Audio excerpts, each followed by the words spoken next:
एक जंगल में लाडो नाम की चिड़िया रहती थी। उसके आस पड़ोस में बहुत सारे घोंसले थे। उन घोंसलों में बहुत सारी चिड़िया अपने बच्चों के साथ रहते थे। लाडो की बस एक ही परेशानी थी कि उसकी कोई संतान नहीं थी। लाडो उस बात से बहुत परेशान थी। वो हर बार भगवान से प्रार्थना करती कि उसे एक बच्चा हो जाए। लाडो को दूसरों की मदद करना बहुत अच्छा लगता था। अजी, मुझे कब संतान होगी? भगवान मेरी कब सुनेगा? तुम चिंता मत करो लाडो, भगवान तुम्हारी बात जरूर सुनेगा।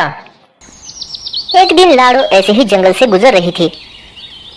वो अपने मुंह में दाना रखे हुए घर की तरफ जा रही थी। तभी उसे नीचे एक बूढ़ी चिड़िया दिखाई दी। लाडो उसके पास जाकर रुक गई और लाडो उससे कहने लगी, अरे बूढ़ी मौसी, क्या हुआ? क्या परेशानी है? कुछ नहीं बेटा, मैं अब बूढ़ी हो चुकी हूँ। अब मुझसे काम किया नहीं जाता। मैं 2 दिन से भूखी हूँ बेटा, पर मुझे किसी ने खाना नहीं दिया।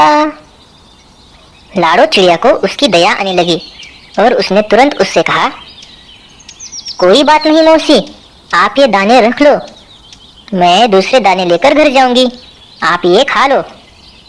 बूढ़ी मौसी बहुत खुश हो गई और उसने उससे दाने ले लिए। ईश्वर तुम्हारी रक्षा करे बेटी, तुम्हारी हर मनोकामना पूरी हो। ऐसा कहकर बूढ़ी मौसी वहां से चली गई। लाडो चिड़िया फिर वापस जंगल में दाना चुगने के लिए चली गई। रात में खाना खाकर लाडो चिड़िया सो रही थी। तभी उसके सपने में एक परी आ गई।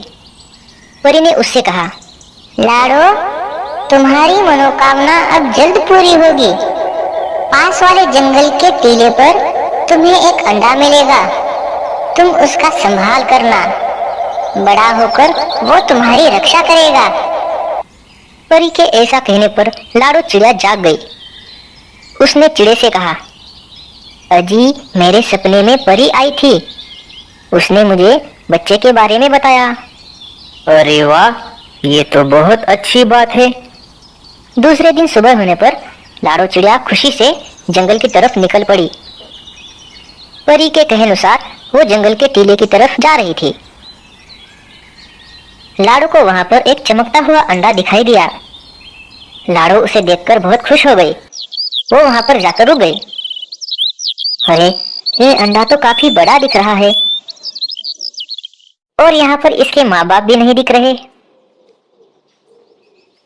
तभी वहां पर परी प्रकट हो गई और लाडो चिड़िया को देखने लगी। ये अंडा तो बहुत ही बड़ा है, अब मैं इसे घर में कैसे लेकर जाऊंगी? परी को चिड़िया की परेशानी समझ में आ गई। तभी परी ने ईगल का रूप धारण कर लिया। अरे दीदी, क्या परेशानी है? आप ऐसे चिंतित क्यों बैठी हैं? लाडो ईगल को देखते हुए बहुत डर गई। जी जी, आप कौन है? क्या ये अंडा आपका है? अरे नहीं नहीं, ये मेरा नहीं है। मैं तो यहाँ से गुजर रहा था, मुझे लगा कि तुम परेशानी में हो, इसलिए मैं तुम्हारे पास चला आ गया। हाँ हाँ, मैं जरा परेशानी में हूँ, मुझे ये अंडा लेकर घर में जाना है, पर मैं इसे उठा नहीं सकती। अरे कोई बात नहीं, मैं हूं ना, मैं इसे उठाकर तुम्हारे घर में लेकर आ सकता हूँ। अगर तुम्हें परेशानी नहीं तो क्या मैं इसे उठा सकता हूँ? हाँ हाँ, ये तो मेरे लिए बहुत ही अच्छी बात है, इससे मेरी मदद भी हो जाएगी। ऐसा कहकर ईगल ने उस अंडे को उठा लिया और दोनों लाडो के घर की तरफ जाने लगे। सभी आस पड़ोस वाले पंछी ईगल को देखकर डर गए और अपने अपने घरों में छुप गए। ईगल लाडो के घर में आ गया और उसने अंडा घोंसले में रख दिया। अब मैं चलता हूँ, मुझे भी अपने घर वापस जाना है। आपने मेरी मदद की, मैं बहुत शुक्रगुजार हूँ, आपका बहुत बहुत धन्यवाद। अब तुम इसका अच्छे से ख्याल रखना, ये आगे चलकर तुम्हारी रक्षा करेगा। ऐसा कहकर ईगल वहां से चला गया। ईगल ने फिर से परी का रूप धारण कर लिया। लाडो, अब तुम्हारे दिन बदलने वाले हैं, तुम चिंता मत करो, मैं तुम्हारी हर बार मदद करती रहूंगी।